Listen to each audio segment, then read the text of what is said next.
It's probably hard to find a person on Earth who hasn't dreamed of having their name written in the annals of humanity.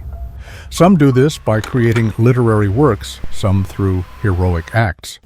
We know many fashion designers, talented artists, musicians, and space explorers. But science and inventions always hold a special place, as they help people improve working conditions and, most importantly, prolong life and preserve health. But is it possible to invent a new medicine without causing human suffering? When does a doctor transform from a kind researcher into a cruel beast? And is it possible for a murderer to avoid punishment? These are truly strange and even terrifying questions if you don't know who our story is about next.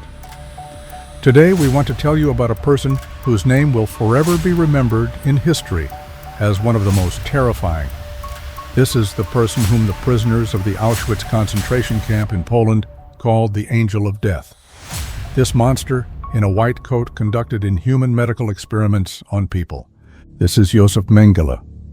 Today there are many documents that tell of his terrifying deeds, but behind the dry lines of archives and court records lies a wealth of little-known yet chillingly interesting facts that shed light on the personality and fate of this Nazi criminal.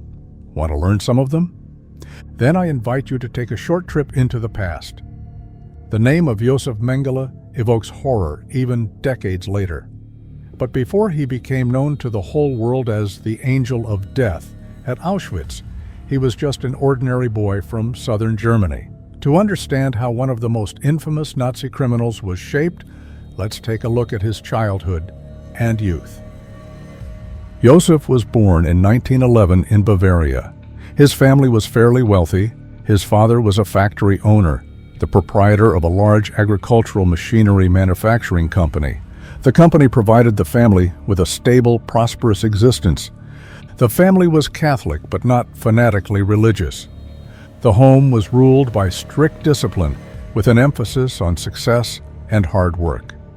The children's upbringing was mostly handled by their mother, a demanding and authoritarian woman who occasionally resorted to physical punishment. However, her authority was indisputable. Josef was the eldest child, and besides him, two more brothers were growing up in the family. The father and mother tried to give their children the best, especially the eldest, on whom great hopes were placed. And Josef tried to meet those expectations. He grew up as an intelligent, curious boy with good manners. According to some sources, Josef did well in school, was seriously involved in sports, and showed interest in biology and art. But there is another version, confirmed by archival documents, that Josef Mengele was actually a sickly child and often missed school due to poor health. Sometimes he would skip school for several months, and then he had to catch up on lessons, putting in extra effort. How did he manage that? Perhaps he had a specially hired tutor, or did he study on his own, skillfully organizing his time? Unfortunately now, more than a century later, it's hard to say. But perhaps that's why young Mengele maintained an average grade. He excelled only in religion, geography, and later history. An interesting point. Teachers noticed that the boy was very interested in subjects not included in the standard German educational program. What could have intrigued Josef if later he became a scientist in the field of medicine? I think it's worth considering. Add to that the fact that the boy was ambitious and stood out from his peers with his calm demeanor and drive for perfection. Even then, he set extremely high goals for himself, dreaming of being flawless in everything. To achieve them, Josef stopped at nothing. Who knows, perhaps it was during this time that he began thinking about how to help sick children who were forced to miss school and then try to catch up on their studies. Could his personal struggle have determined the course of his entire life? Humanity has always strived to create the perfect human being, one without illness or suffering. And is that so wrong? It's not just wrong, it's terrifying when scientific theories are replaced with the false ideologies of Nazism. But how did Josef become a member of the Nazi group, and why did he later leave it? In 1930, Josef finished school. His father, hoping that his eldest son would continue his work, noticed that the boy had no aptitude for technical sciences. He then advised Josef to go to Munich after receiving his high school diploma and apply to university. The young man did just that. Very soon he became a student at the Faculty of Philosophy. It's worth noting that in Bavaria, where the future Angel of Death spent his childhood and youth, totalitarian, racist, and anti-Semitic ideas began to take shape, and Munich became a stronghold of German Nazism. The superiority of the Aryan race over other ethnic groups was promoted at every corner.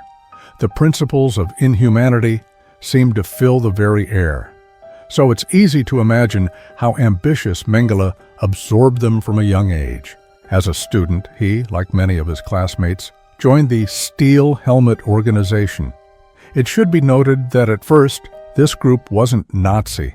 It included monarchists, ultra-rightists, and conservatives.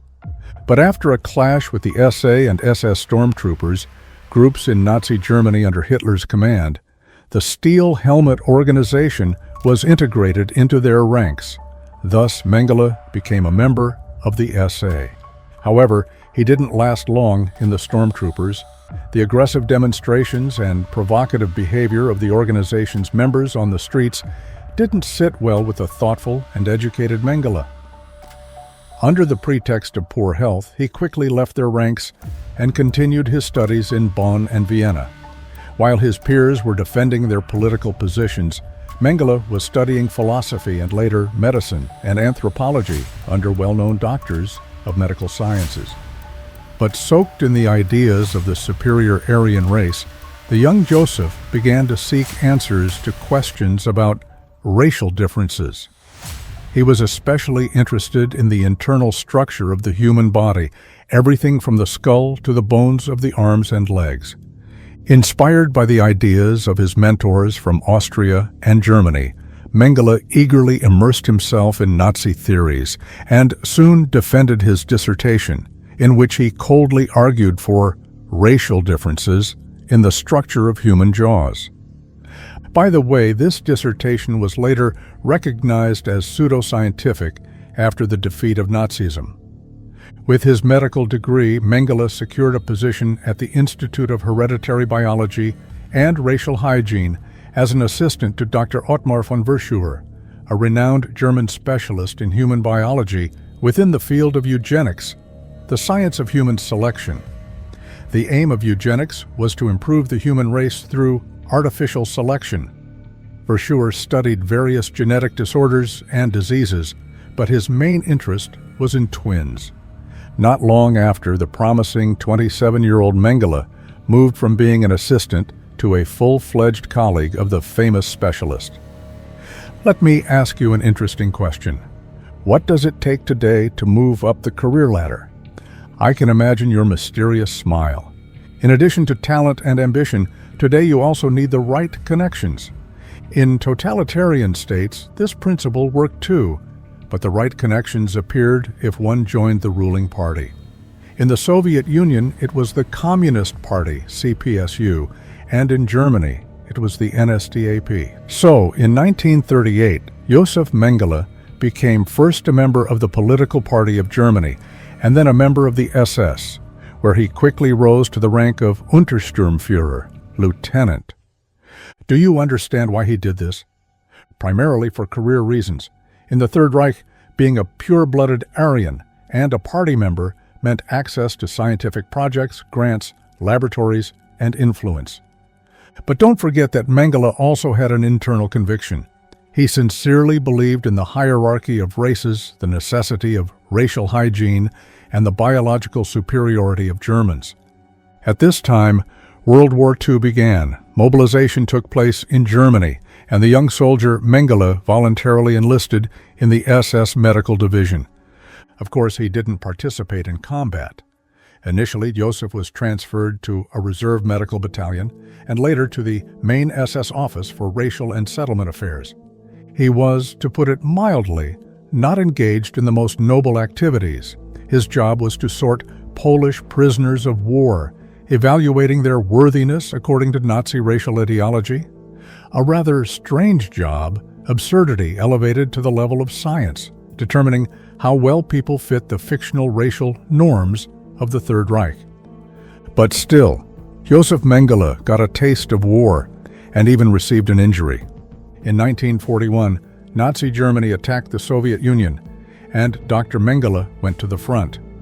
For his participation in the battles for Ukraine, Mengele received his first award, the Iron Cross, second class. 6 months later, he was appointed as a staff doctor in the 5th SS Panzer Division, Viking. And here Mengele performed a heroic deed. He saved 2 German soldiers from a burning tank. For this, he was awarded the Iron Cross, First Class, and the Medal for caring for the German people. But very soon, near Rostov-on-Don, Mengele was severely wounded. He was deemed unfit for further combat service and returned to his previous post at the main SS office. But now, he held the rank of Hauptsturmführer, captain in the SS. An interesting fact, Josef Mengele consciously refused the mandatory blood type tattoo that marked all SS members. How he managed to avoid this is unclear, whether through threats or bribery, but this would save his life later. After the war, the absence of the tattoo helped him pass several identity checks, avoiding recognition as an SS officer. But that's a story for later. Right now, his path crosses again with Verschuur, who now heads the Institute of Anthropology. From this meeting began the darkest and most inhuman part of Dr. Josef Mengele's biography, the one that still fuels terrifying stories. But let's take a small detour from his career and look into his personal life. Did he have a family? Did he ever truly love anyone? Or did the concepts of love and compassion bypass this evil genius? Mengele, charming, educated, with medical degrees, remained cold, distant, and withdrawn in his personal life, despite his well-groomed appearance and the manners of a cultured man. In 1939, he married a modest, respectable young woman named Irene Schonbein. She was the daughter of a pharmacist and dreamed of having a family, children, and a peaceful life. The wedding was beautiful and proper, but even then, something in the marriage felt off. By the way, many of Josef Mengele's acquaintances noted his strange, cold gaze, but the smitten bride seemingly didn't notice. In early 1944, the couple had a son, Rolf. He was Mengele's only child, but Josef was hardly involved in his upbringing. It's worth mentioning that Rolf didn't even know who his father was for a long time. He grew up under a different name, in a different country, with a different biography. And when he grew older and learned the truth, he was deeply shocked. His father wasn't a hero, a savior scientist, but an executioner, a monster. We'll meet Mengele's son later, but for now let's return to Mengele himself. Mengele was not sentimental. He didn't write love letters, didn't invite Irina to travel with him, didn't share his thoughts. He was interested in science, pure blood, and the future of great Germany. And the wife? The wife also played an important role in his career, as a status element. While Josef was immersed in scientific dissertations and racial theories, Irina remained alone, without love or the warmth of a family home. When Mengele went to Auschwitz, he almost completely cut off contact with his wife, who stayed in Germany. At first, Irene waited for news, then for at least some kind of explanation, but she received nothing. No letters, no phone calls, no farewell. After the war, he made no attempt to find her. For a long time, Irene didn't know where her former husband was. He erased her from his life, with the same cold-blooded simplicity with which he would later erase his test subjects. Much later, Josef would officially divorce Irene, changing his first and last name. And we will definitely talk about that. Did Mengele have a lover? Yes, as ruthless as he was. In Auschwitz, the doctor-executioner began an affair with the extravagant guard Irma Grace. She was a very beautiful and very cruel woman. She often walked around the camp yard showing off her polished boots and playing with her favorite weapons, a whip and a pistol. Irma greatly enjoyed sexual perversions with both men and women, and the presence of her lover during the experiments gave her much pleasure. However, the relationship with Irma didn't last long. As soon as the cruel Grus was transferred to another concentration camp, Josef immediately forgot about her. In 1958, already on the run, Mengele got married for the second time, and again it wasn't out of love, but due to convenient circumstances. This time, his bride was the widow of his younger brother, Martha Mengele. The woman knew about Josef's bloody activities, but still went to join him in Argentina. But this union was also doomed. Living in fear in a foreign country, under a false name, Martha couldn't take it and ran away. Mengele would remain alone, but that would come much later. Now it's 1943, and the Nazis have moved all captured Jews to concentration camps in occupied Poland. A decision was made for the complete extermination of this people as carriers of inferior blood. A pure race, only Germans, Aryans. Nazi scientists decided to seize the moment and conduct experiments on living people. What's so shameful about it, they thought, since these poor souls were doomed anyway. And so Mengele again met with Dr. Verschuur, who offered Josef to continue his genetic experiments, now on living people. Inspired by Nazi ideology and the opportunity given to him, Mengele didn't hesitate and went to the Auschwitz complex. At first, he worked in the gypsy sector and a bit later became the chief physician of Birkenau, one of the parts of Auschwitz. How did this man become responsible for the deaths of thousands? Why was he called the Angel of Death? All doctors in the camp complex were required to examine new arrivals and sort them. The old, weak and sick, unfit for labor, were immediately sent to gas chambers and crematoriums, and from there taken to fields as fertilizer. But there were those who escaped such a fate. They didn't know what awaited them.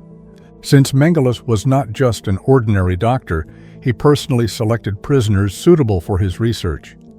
He liked performing this task, standing on the platform and calmly waving his finger to the right or left. That's why he was called the Angel of Death. The people selected for experiments at first thought they were lucky. They were spared from hard labor, fed better than the others. They weren't threatened by the gas chamber, as long as they were part of Dr. Mengele's horrific experiments. Some prisoners even tried to deliberately infect themselves, hoping to fall under his observation and get more food. Life in the barracks was so terrible that being under Mengele's care seemed like at least some chance of survival, though many understood perfectly well that besides unbearable suffering, they faced the unknown. It was impossible to predict how an experiment would end. Often the subjects died, and if they became too weak or no longer useful for further studies or labor, they were killed too. What kinds of experiments did Josef Mengele conduct on people? What did he study? Everything that had to do with the human body and matched Nazi requirements. For example, Aryans were said to have gray steel-colored eyes, so Mengele began experimenting on irises. He injected various chemical substances into prisoners' eyes to try to turn brown eyes blue or gray. And with patients who had different colored eyes, so-called heterochromia, the sadist was delighted, like a child with a new toy. When, after several attempts, he failed to change eye color, Mengele cut out the eyes of living subjects and sent them to his colleague, a pigmentation expert, for further study. Though this was probably one of the less cruel experiments. The most horrific ones were conducted on children. At first, Mengele pretended to be the kind Uncle Josef. He gave children candy, even created something like a kindergarten with a playground. They said that sometimes Mengele entertained the children and even played the violin for them. But no, it wasn't out of pity or love for children. The Doctor of Death believed that for the best experimental results, he needed content, calm children, not those in constant stress. When a child was needed for an experiment, they were taken to Mengele's lab in his personal car or in an ambulance, as if it were a regular checkup. In his search for a way to create a superhuman of the pure race, this kind uncle prepared terrifying trials for the children. And do you know what fascinated Mengele the most? Nazi Germany needed many ideal Aryans. Women were supposed to give birth as often as possible, ideally to twins or even triplets. But how to achieve this? They decided to look for an answer to this barbaric question through science, and no one other than Dr. Josef Mengele took on the task. When a new group of prisoners arrived, he always paid special attention to selecting twins, regardless of their racial background, for future brutal experiments. Twins were allowed to keep their clothes and didn't have to shave their heads like everyone else. So that's how important and valuable they were to Mengele. He affectionately called them "my little ones," and then sent them off to the lab for experimentation. Camp inmates called these children Mengele's shrimps, because after the experiments, the doctor often killed them himself to record changes in their organs. By the way, Mengele kept detailed diaries, carefully documenting his experiments and dreaming of publishing them as scientific work after the war. Some of these notes later shocked even seasoned doctors. For example, once he sewed twins together and infected one of them with an illness to study resistance. And then he suddenly remembered how he himself had suffered from kidney disease at the age of 16 and began experimenting on twins' kidneys in hopes of finding a cure for kidney illnesses. Another strange obsession of the Nazi doctor was people with developmental anomalies, dwarfs or those with deformities. Mengele always requested to be notified immediately upon the arrival of such unusual specimens. One day that happened. A Jewish family named Ovitz from Romania arrived at the camp. Among their children of normal height, there were also dwarfs. They immediately became Mengele's test subjects. He provided them with good living conditions and spared them from hard labor. Over time, a peculiar relationship formed between the Ovitz family and Mengele, considering the horrors around them. They became his kind of favorites. He called the children by the names of the 7 dwarfs from the Tale of Snow White. In return, they sang songs that Josef especially liked. Later, other prisoners and some of the doctor's colleagues would recall that every time after visiting them, the Nazi would be in a good mood for a long time. Mengele, it seemed, didn't even fully understand what exactly he was looking for in his research or why he needed these dwarfs. He collected everything he could from them: blood, hair, pieces of skin, teeth. Everything went into his archive. And as paradoxical as it sounds, the Nazi gradually formed an emotional attachment to these people and even gave toys to the younger ones. The family survived. Later, after the war, they would say they were saved by the devil himself, obviously referring to Dr. Mengele. Another distinctive trait of the sadistic doctor stunned those around him. Mengele had an entire staff of professional doctors and soldiers at his disposal, disciplined, trained, and fully aware of their duties, but he deliberately refused their help. The doctor took pleasure in watching the prisoners he recruited as assistants. It was a subtle psychological form of torture, breaking their will. Because the inmates understood perfectly well. If today you're handing over instruments or holding down a subject on the table, even under threat of a machine gun, tomorrow it could just as easily be you lying there instead. Later, these very prisoners, unwilling participants in his experiments, would tell the world about the real horrors happening in that death camp.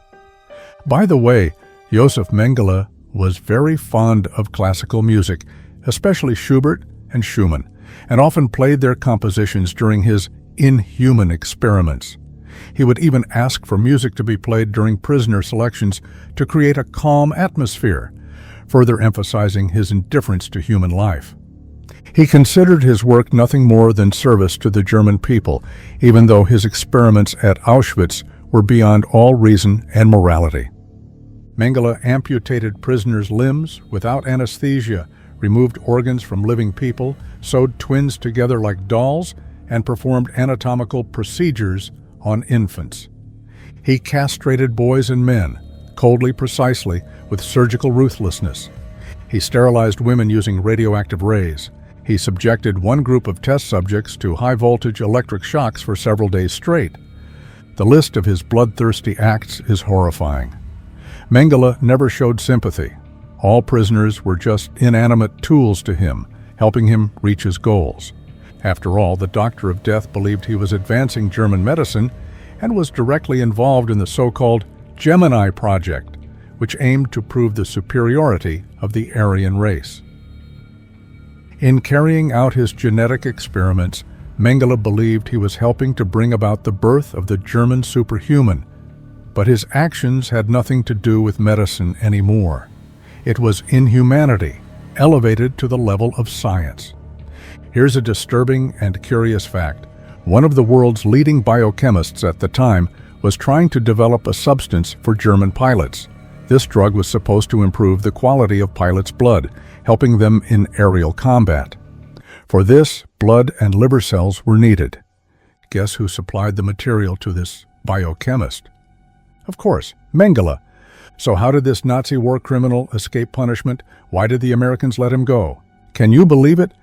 Josef Mengele managed to evade justice, and that might be the most horrifying and unfair part of it all.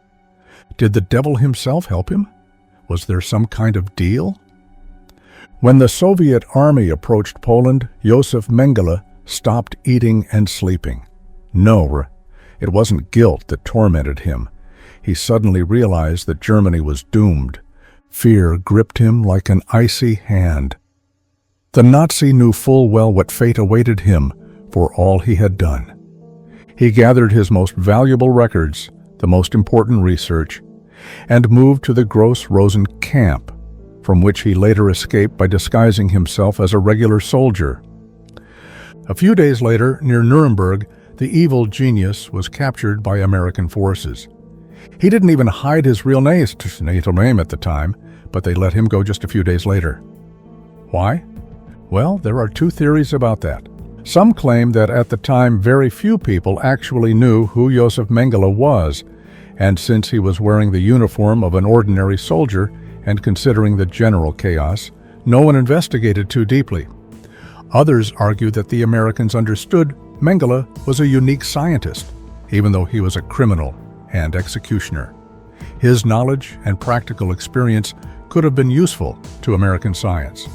There are rumors that the CIA later allegedly used Mengele as a consultant for their secret programs, providing him protection and helping him evade justice in exchange for his expertise. That's why Mengele returned to his native Bavaria and continued to live quietly in one of the villages. In 1946, a new trial of Nazi war criminals began. 23 doctors were convicted for conducting inhumane experiments on concentration camp prisoners. Josef Mengele was not among them, although his name was mentioned several times during the proceedings. They didn't even search for him, since most believed he had either died or committed suicide during the final days of the war. Even his wife Irma confirmed this. At first, Mengele waited, hoping things would calm down and he would be able to make use of his research. But in 1949, he decided to leave for Argentina. With his father's help, he obtained new documents under the name Helmut Gregor and left Germany without any issues. By the way, Argentina at the time was quite lenient toward former Nazis, and Mengele even lived there under his real name, which supports the theory involving the CIA. Soon he opened a pharmacy and began performing illegal abortions. His name came up by accident during a court case involving the death of a woman following an underground abortion. After that, Mengele moved to Paraguay and later relocated again, this time to Brazil, using new documents under the name Wolfgang Gerhardt. By that time, the Israeli intelligence agency Mossad had already picked up his trail. And what about his son Rolf, who had known him only as Uncle Joseph? When the boy turned 16, his relatives decided to tell him the truth about his father. The news shocked the teenager. "I wish I had a different father," he told his mother. Despite this, Rolf occasionally helped Joseph avoid detection by the intelligence services. Later, he told the press that he simply couldn't turn in his own father. That would have been seen as a betrayal of the family. After his mother's death, Rolf met his father one more time. He flew to Brazil hoping to see a remorseful man. But waiting for him on the beach was a Nazi completely content with his life, one who did not consider his actions in the camps to be crimes. Until his dying day, Josef Mengele remained loyal to fascist ideology. To him, Jews were people who needed to be exterminated, and this is what he tried to explain to his son. Fortunately, Rolf did not share his father's views. He led a quiet life as a German citizen and avoided the media. It wasn't until 2008, in a major interview, that he publicly apologized to the Jewish people for his father's crimes. So how did Josef Mengele die? Did the intelligence agencies never catch him? Amazingly, Mengele died of natural causes, never answering for his monstrous experiments. At 69, his health was declining. He had suffered a stroke and was tormented by high blood pressure. On February 7, 1979, in Brazil, while swimming in the ocean, he suffered a second stroke and drowned just a few steps from the shore. He died suddenly and quickly. Paradoxically, the man who took thousands of lives passed away without agony. He was buried under the name Wolfgang Gerhard, with no honors, no recognition, no farewell. And yet intelligence agencies around the world continued searching for the Nazi doctor. Rewards were offered to anyone with information on his whereabouts. It wasn't until 1985 that the world learned Mengele had long been dead. A German man living in Brazil who had known Josef well showed investigators his grave. But it took another 7 years after DNA analysis before the Nazi war criminal was officially declared dead. Interestingly, Brazilian authorities attempted several times to contact Mengele's descendants to return his remains, but never received a reply. What's especially terrifying is that Mengele was not a raving fanatic or ignorant brute. He was educated, intelligent, polite, listened to classical music, and read literature. Yet he became the symbol of inhumanity. When the humanistic ideals of science were replaced with the ideology of superiority. By rough estimates, Josef Mengele claimed the lives of around 30,000 people of various ages and nationalities. But most likely, that number is just the tip of the iceberg. The true number of his victims may never be known. Documents were destroyed, archives classified, and most witnesses are now gone. All that remains are shadows and rumors, fragments of testimony and photographs. Maybe that's for the best. Some pages of history are too horrifying to read to the end.